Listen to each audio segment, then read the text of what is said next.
Hello team, welcome back. In the last tutorial, we have seen how we can scale up the services and how we can add a new service in the Docker stack. Today we will see how we can solve the persistent data problem in Docker stack, right? So let's start with.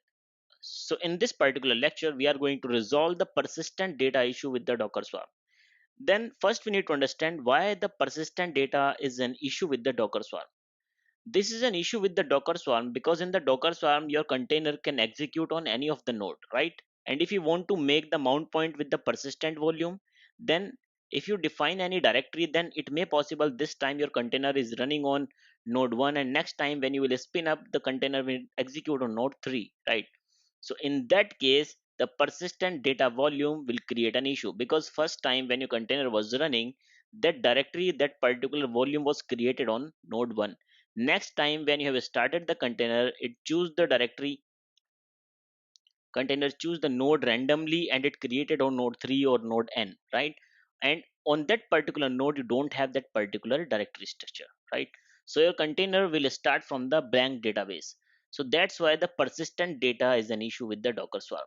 Now we need to understand how we can resolve this persistent data issue with the Docker Swarm.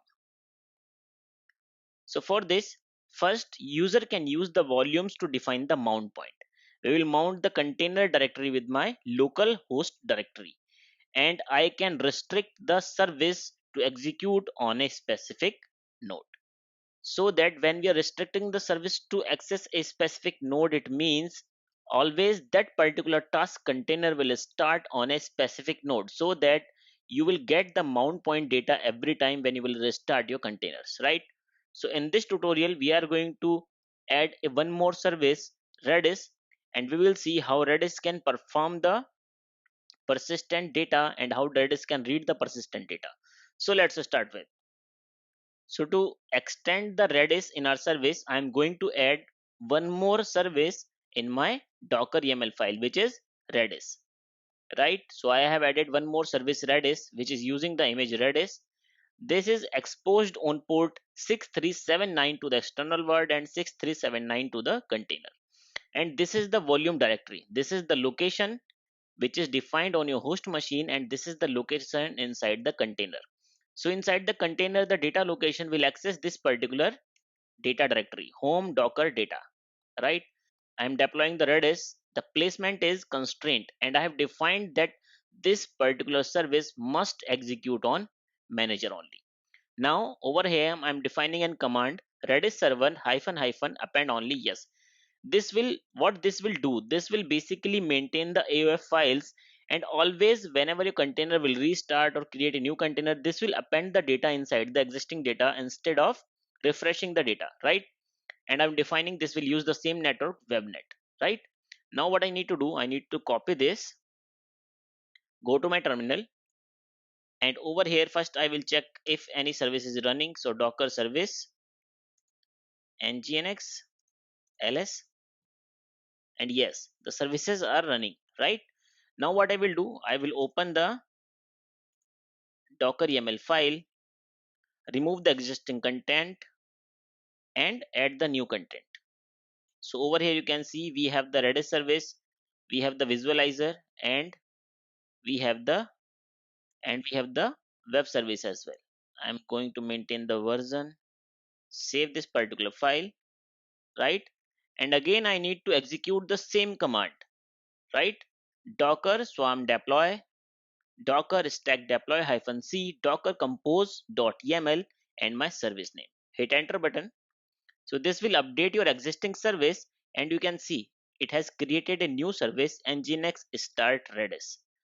If you will execute a command docker service ls, then you can see it is trying to create the redis, but still it is not able to create it. Now if you will execute a command docker service ls, then you can see I have executed the same command 3 times, but every time I'm getting 0 container running on my host machine. Let me explain the reason for this. If we will vi the docker compose yaml file, then we have defined the mount point of redis is like home docker data, right? but somehow this directory is not present on our machine, on our host machine, so that the service is not able to start the Redis on your host machine.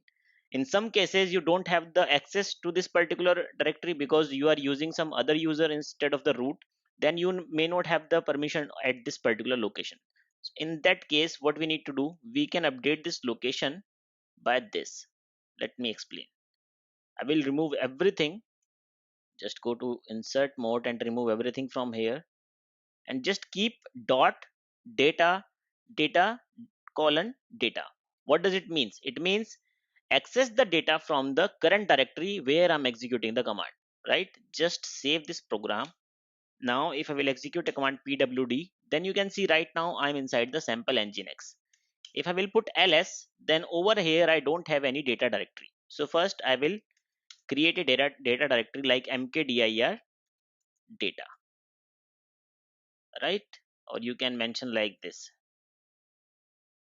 mkdir data, put ls, then you can see a data directory is being created over here.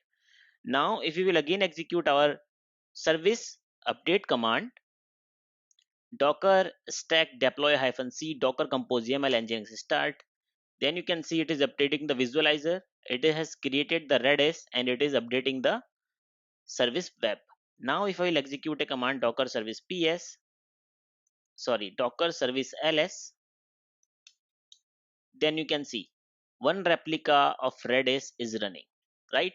So the issue was with the mount location. So we have to take care that stuff as well, right? So when we are starting with the stack, or when we are dealing with the mount locations, then we need to take care actually it is creating that mounted location or not, or is that mounted location which we are trying to access is available on our host machine or not, right? So you can see the container of Redis is running, which is running. If I will debug this like docker service ps nginx redis, then it must execute on your host machine. See, it is executing on my manager machine, right? Now if you will go to the browser, copy any ip of DigitalOcean. Suppose I'm copying the ip of this machine, which is my second machine. Go to your browser, type here, and try to access it on port 4000. So you will get the visits as well right here. Earlier we was getting some kind of error over here, right? We was getting that redis container is not present or something like that, right? Right now I'm getting some visits. If I will refresh this visit will update every time.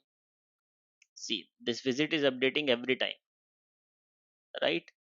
If we will go to the port 8080 to open the visualizer, then you can see one more container is being added. Right now all nginx 5 containers are in dark green border, the visualizer in purple border, and the Redis in light green border, right? And these two containers are running on my manager machine, right? Now let's go to terminal again and stop your service. Docker service rm nginx redis, right? If you will see, that container which was running on my machine 2 should have stopped. If I will go to the visualizer again and refresh this, then you can see the redis container is gone, right? So we have stopped the redis container. It means all the visits which I have done on my web application should be lost when I will restart it, because I have removed the container, but we have mounted the location, so ideally these visits should be remain, right? Over here if you will go to the data location, let me try to open this if I have something over here. So over here you have a file append only AOF. I don't know I would be able to access it or not, but let's try and see. It have some data, right? One counter, then we have the another counter, right? Have the three counters. So this file has some data right now. We are not trying to understand this. What is this, right? So leave it as it is and go back to our location nginx, right? Clear out the console and let's start the service again. So this is the command we can execute to start the service, but before starting the service, let's go to the web application as well. So instead of the visualizer, let's go to the web application. In our previous visits, the visit number was 4. Let me refresh it. So see, you are getting the error message cannot connect to the Redis, counter disabled, right? If I will again start the Redis, so this time Redis should start in a new container because I have removed the service, right? But as it is reading the data from the mounted location, so it should retain the visits. See, it is retaining the visits. So this is the solution of the persistent data volume with the swarm, right? If you have the persistent data volume issue with the swarm, you can define the nodes as well. So team, that's all for the day. In the coming lecture, we will learn few interesting things about the Docker Swarm and Docker Swarm stacks. So thank you team, thanks for your time.